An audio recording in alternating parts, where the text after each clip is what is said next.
नमस्ते बच्चों। आज का जो हमारा पाठ है वो है एक कविता, एक गीत। हम सब सुमन एक उपवन के, मतलब हम सभी अलग अलग धर्मों को मानने वाले जो लोग हैं वो भारत देश में रहते हैं। हम एकता के सूत्र में बंधकर रह सकें, यही सीख इस पाठ में दी गई है। ये सभी धर्मों को समान बताते हुए, सभी धर्मों का लक्ष्य एक बताते हुए, जाति, धर्म, वर्ण, वंश आदि के आधार पर हमें भेदभाव नहीं रखना चाहिए। इस कविता में ये बताया गया है। शुरू करें। हम सब सुमन एक उपवन के, एक हमारी धरती सबकी, जिसकी मिट्टी में जन्मे हम, मिली एक ही धूप हमें है। सींचे गए एक जल से हम, पले हुए हैं झूल झूल कर, पलनों में हम एक पवन के। सूरज एक हमारा जिसकी किरणें उर की कली खिलाती, एक हमारा चांद, चांदनी जिसकी हम सबको नहलाती, मिले एक से स्वर हमको हैं भ्रमरों के मीठे गुंजन के। बच्चों, यहाँ पर कवि कहना चाह रहा है कि हम सब एक ही बगीचे के फूल हैं। उपवन मतलब बगीचा, सुमन मतलब फूल, यानी कि हम सब जिस प्रकार एक उपवन में अलग अलग तरह के फूल खिले होते हैं ना, सब पुष्प एक साथ रहते हुए कितने सुंदर दिखाई देते हैं, ऐसे ही हम सभी धर्म जो अलग अलग मानने वाले धर्मों को लोग हम रहते हैं ना, यहाँ पर कोई हिंदू है, कोई मुस्लिम है, कोई सिख, कोई ईसाई, कोई बौद्ध धर्म को मानता है, कोई जैन धर्म को मानता है, लेकिन हम सब एक उपवन के पुष्प हैं। जिस तरह उपवन की खूबसूरती अलग अलग फूलों के खिलने से बढ़ जाती है, उसी प्रकार हमारे भारत देश की जो एकता है वो हम सभी के मिलजुल कर रहने से और बढ़ जाती है। वो कह रही हैं, जिसकी मिट्टी में जन्मे हम, मिले एक ही धूप हमें है। जिस प्रकार एक उपवन में उगने वाले फूलों को सूरज की एक रोशनी मिलती है, सभी पर एक समान धूप पड़ती है ना बच्चों, तभी तो वो पुष्प खिले खिले रहते हैं। ऐसे ही हमारे भारत देश में हम सबको आगे बढ़ने के अवसर मिलते हैं, सबको समान अवसर दिए जाते हैं, सबको प्रगति के एक जैसे अवसर मिलते हैं, सबके साथ एक जैसा व्यवहार किया जाता है। मिली एक ही धूप हमें है, सींचे गए एक जल से हम। प्रकृति भी हमारे साथ किसी तरह का कोई भेदभाव नहीं करती। नदियों का पानी सभी के लिए है, प्रकृति की हवा सभी के लिए है, धूप सभी के लिए है। हम सबको भगवान ने एक जैसा बनाया है, हम सबको भगवान ने प्रकृति की सभी चीज़ें एक ही अनुपात में दी हैं, फिर हमें किसी प्रकार का भेदभाव नहीं करना चाहिए। आगे क्या कह रहे हैं, पले हुए हैं झूल झूल कर, पलनों में हम एक पवन के। जिस प्रकार हवा चलती है और फूल इधर से उधर लहराते रहते हैं ना हवा के कारण, तो ऐसा माना जाता है कि जैसे हवा के झूले में वो झूल रहे हैं।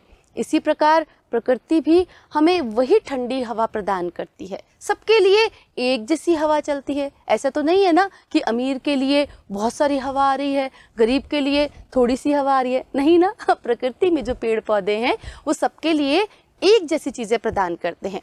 पर बच्चों, मनुष्य जो है ना वो स्वार्थवश अलग अलग करना शुरू कर देता है।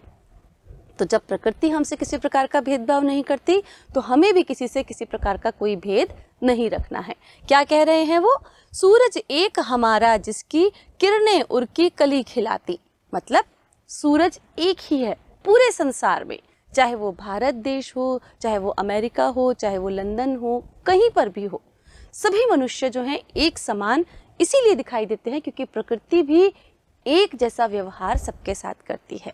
वो कह रही है कि इसकी किरणें जो हैं वो खिल खिल कर प्रकाश दे करके हम सभी के हृदय को खोलती हैं। क्या कह रहे हैं, किरणें उर की कली खिलाती, मतलब हमारे हृदय को विशाल बनना सिखाती हैं। उर मतलब हृदय। जिस प्रकार सूर्य की एक एक किरण सारे समस्त भारतवासियों के लिए बराबर होती है, समस्त विश्व के लिए बराबर होती है, उसी प्रकार हमारा हृदय भी इतना ही विशाल होना चाहिए। हमारे हृदय में भी सबके लिए स्थान होना चाहिए।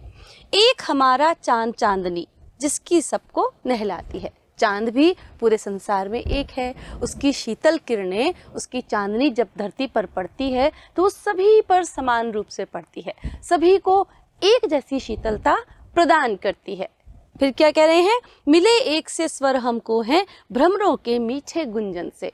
और हमारी जो स्वर ईश्वर ने हमें दी है, जो वाणी ईश्वर ने हमें दी है ना, वो भी सबको समान रूप से दी है। आवाज़ तो हमें भगवान से ही मिली है, हम उसे विनम्र और कटु बनाते हैं बच्चों। हम उसे मधुर और कटु वचनों के जरिए प्रसारित करते हैं। मनुष्य ही है जो किसी से मीठा बोलता है, किसी से कड़वा बोलता है, किसी से उग्र स्वभाव में बोलता है। लेकिन आपने कभी भ्रमरों को, तितलियों को, पक्षियों को कभी कटु आवाज में बोलते हुए सुना है? कभी तीक्ष्ण आवाज में बोलते हुए सुना है? नहीं ना।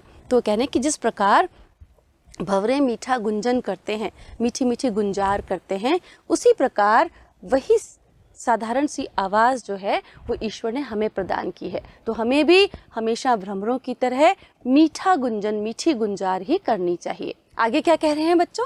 रंग रंग के रूप हमारे अलग अलग है क्यारी क्यारी, लेकिन हम सबसे मिलकर ही उपवन की है शोभा सारी।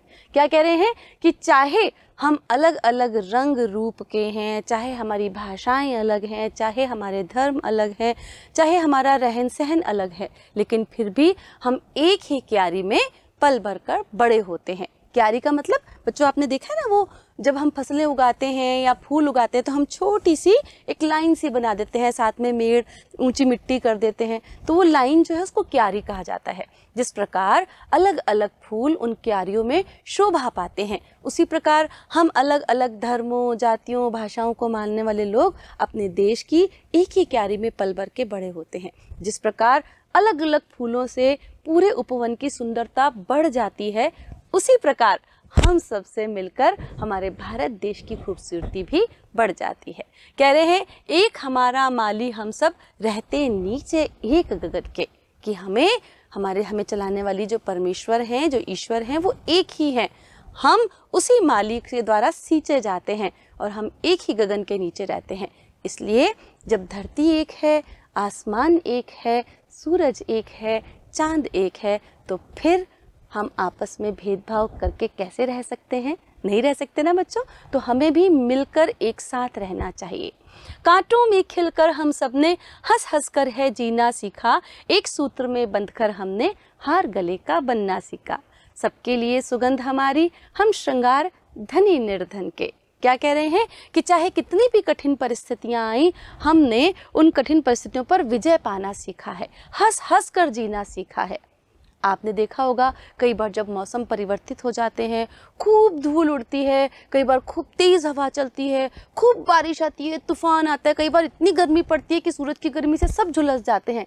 लेकिन फिर भी जब उपवन के पौधे खिल खिल कर हमें प्रसन्नता दे सकते हैं, तो फिर हम तो मनुष्य हैं ना, तो हमें भी उसी तरीके से कठिनाइयों पे जीत कर, कठिनाइयों पर विजय प्राप्त करके अपने जीवन का पथ सुगम बनाना चाहिए। तभी वो कह रहे हैं कि कांटों में खिलकर हम सब ने हंस हंस कर है जीना सीखा, एक सूत्र में बंधकर हमने हार गले का बनना सीखा।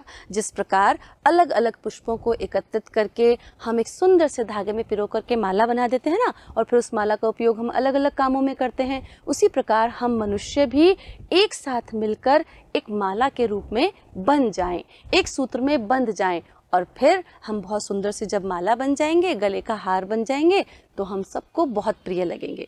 जैसे खूबसूरत खूबसूरत मालाएं या हार हम बाज़ार से लेकर के आते हैं और उन्हें देखकर हमारा मन बहुत प्रसन्न होता है ना, उसी प्रकार जब हम मिल कर के रहेंगे तो हम अपने समाज का, अपने देश का एक खूबसूरत सा हार बन जाएंगे। वो कह रहे हैं सबके लिए सुगंध हमारी, हमारे जितने भी गुण हैं, जितने भी कार्य हैं, वो सबके लिए समान होने चाहिए। जिस प्रकार पुष्प अपनी सुगंध सबके लिए बिखेरता है ना, उसी प्रकार हमें भी अपनी अच्छाइयाँ, अपने गुण, अपना व्यवहार सबके लिए विनम्र रखना चाहिए।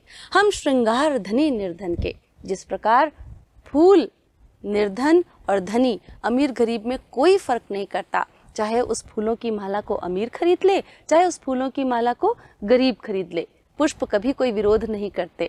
उसी प्रकार बच्चों हमें भी धनी और निर्धन का किसी प्रकार का भेद नहीं करना चाहिए।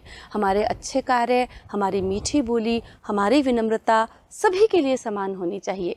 तभी तो हमारा भारत देश की सबसे बड़ी विशेषता क्या है? अनेकता में एकता।